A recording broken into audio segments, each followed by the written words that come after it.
Hey guys, welcome back to my channel. Today's tutorial is about how to do buttercream scroll piping if you are a little shy on, not real confident on how to do that with a bottom rosette tier. But before we get to that, I want to remind you that I do have my online school, my Edible Arts Academy, that I'm very proud of, and I would love for you guys to pop on over and check that out. I will leave a link. There is a link in my channel bio.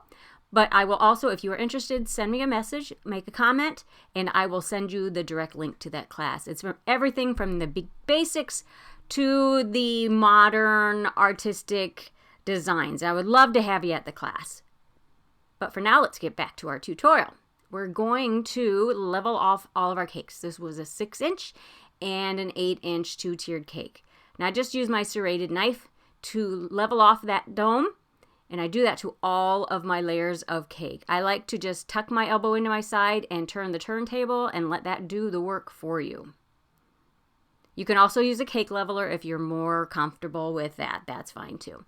And then I'm just putting some simple syrup on them. That's going to keep them moist while we are working with them. I know a lot of people hate that word, but that's what it is. They're moist. I just do that to ensure, because the cakes that we do at the bakery, for orders, we typically don't get them done in one day. So we want to keep them moist as we are working on them. That's very important to us. So I'm just using a dammed buttercream, which is a thickened buttercream, around the outside edge, and then filling in with my regular crusting American buttercream on the inside. That thickened dam is going to keep your filling from squirting out the sides. We don't want that. We don't want that, and we don't want bulges. So that is a very good way to do that. And we'll do the same for the bottom tier. I just kind of used the buttercream that was extra to leave it as a crumb coat. I just kind of smooth that around. And then we put them in the freezer for 10 minutes or the refrigerator for 20 minutes before we go back in and do our final coat. The purpose of that is to keep our tiers level, to keep them from moving around. If they have a chance to set up in the freezer or the refrigerator, they're going to be much easier to work with. I used to try to do it without it, but I wouldn't suggest it. This is so much easier. And I'm just showing you there that I added a little bit of more buttercream or powdered sugar. That's the consistency I like for my rosettes. I don't want them to be dam thickness, but I don't want them to be just regular as the buttercream is thickness, because I like those ruffles or the rosettes to hold their shape. So it's kind of an in-between thickness. And I like to do rows of 3. When you have a 3-layered cake, I guess I'm saying if you do 2-layered cake, do 2 rows. If you have a 3-layered cake, do 3 layers. It's just kind of spatially makes a lot of sense that way. And then I do make sure that I put my rosettes in between the ones below there, so they're kind of staggered. And I like my top row of rosettes to kind of come up above the edge just a little bit. I think that kind of softens that top edge and just kind of ties it all together. Then I use my 5-point star cutter to mark where I'm putting my dowels. All these boba tea straws are cut to the same height. I typically use 5 because of the 5-point star, especially with a 6-inch and on top of an 8-inch. And then I just show that my tiers are firmed up before I do the stenciling. Put it in your freezer again for 10 minutes. I wouldn't do longer, because otherwise you're going to have condensation. That's kind of keeps your stencil from, you don't want your stencil to stick to your buttercream. So if you take it out of the freezer after 10 minutes, you're going to have less condensation. And I'm only using the stencil as basically a tool to mark where my scrolls are going to go.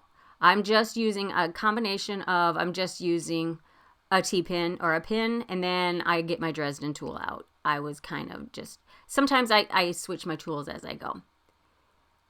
The pin was leaving more kind of a ragged edge, and I just wanted an impression of where the scroll pattern is. So I think that the veining tool was a better option. Now you're going to do this for all of your scroll pattern. I believe you can still get this stencil online on Amazon. It should be in my list, in my link in my video description of my favorite tools. If it's not, let me know and I'll try to find you that.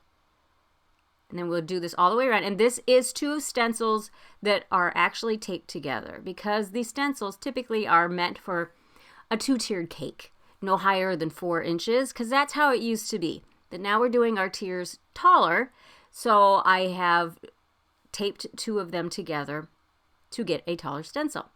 And then you can see our pattern underneath there. And then I'll just use my finger, my hands are clean and dry, to just kind of tap down any raised edges. You're going to pipe over them anyways, but I like to have a flatter surface to start off with. I believe I use a number 2 or 3 tip. Let's say it's a number 3. Let look more like a number 3 tip. You can use whatever size round tip you want. Just remember, the smaller the tip, the more delicate your pattern's going to be. If you're wanting a more bold pattern, then I would go with a slightly larger. I wouldn't go any bigger than probably a number 4 round tip for this particular pattern, because otherwise it's going to kind of get muddied together, and we don't really want that. And I am not honestly the best at piping. That's why I like to use this little trick, because it kind of predetermines where my stenciling is going to go. And then if it's already drawn on there for me, it's kind of a false sense of security, I guess, or not even false. It's more of a sense of security in my piping. The less I'm overthinking it, the more steady my hand is. I don't know if you're the same way. Let me know if that is the same for you. And I don't overthink if there's some slightly rougher edges.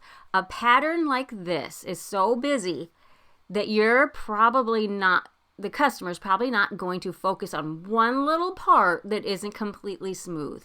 So I wouldn't overthink it too much. But if it does bother you, if you have some spots that are really bothering you and you got little points sticking up and whatnot, use a paintbrush dipped in a little bit of water to tap that down. I find that works pretty well. See, it's not perfect, but if you just look at it overall, it's not bad.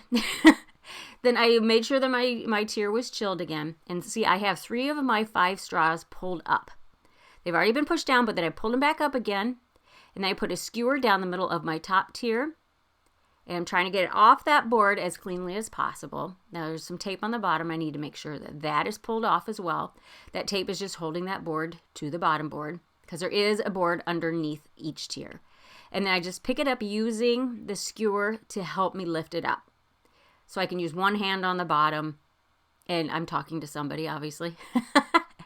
And then you just kind of make sure that your skewer is not taller than the 2 tiers together, and you can just push it straight on through. And those straws on the bottom get pushed down by the weight of the top tier. And then just push your skewer all the way through, and then fill in your hole with a little bit of buttercream, smooth it off. And I knew I was going to do a bead border around in between the 2 tiers, but I don't like there to be a gap left before I do that, because sometimes you can kind of see through it, even if you have a bead border, especially if you're doing a smaller bead border. I'm still using the same tip that I used for the piping on the top tier. I think that kind of gives you some cohesiveness.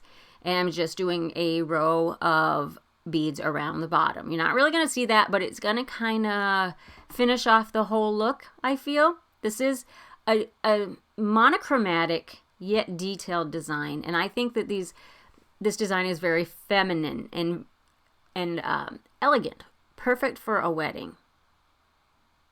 You could do different colors. You could do whatever colors you want, honestly.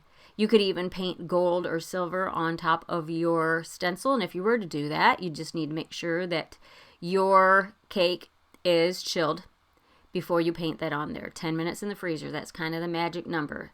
10 minutes works pretty good for me. Now, it's not always 10 minutes, because sometimes I'll get going on something else, but in general, that's about the time frame that you need.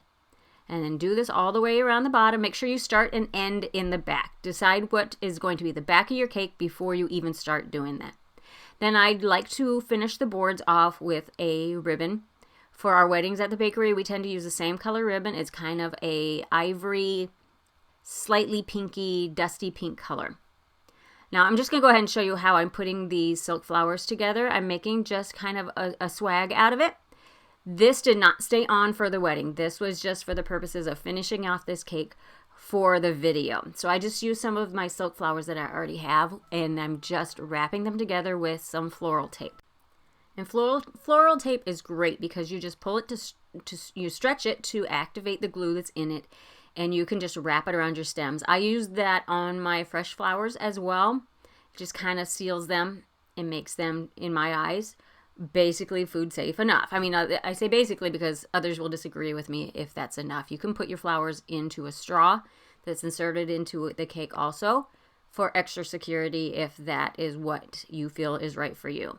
And then these are just some coated wires that I just wanted to add a little bit of a texture to it. Since the cake itself is fairly simple with some details in the monochromatic color scheme, I wanted to add a soft touch of some movement that wouldn't distract from the cake. Now, I was not real happy with the placement. I kind of ran out of time. I kind of wish I had brought that down just a little bit more on the cake so that it didn't stick up by itself so much. And maybe even angling it more the other direction, I think would have been a prettier decision for the final look. But overall, I do like it, and I hope that you learned something. I hope you got something from it. And I hope you got some things that you can use. And I thank you for watching my tutorial, and we'll catch you on the next one. And don't forget about the class. If you're interested, go ahead and sign up. You don't have to purchase anything. You can sign up and see what's there first before you make a final purchase. So we'll catch you on the next one, guys. Thanks.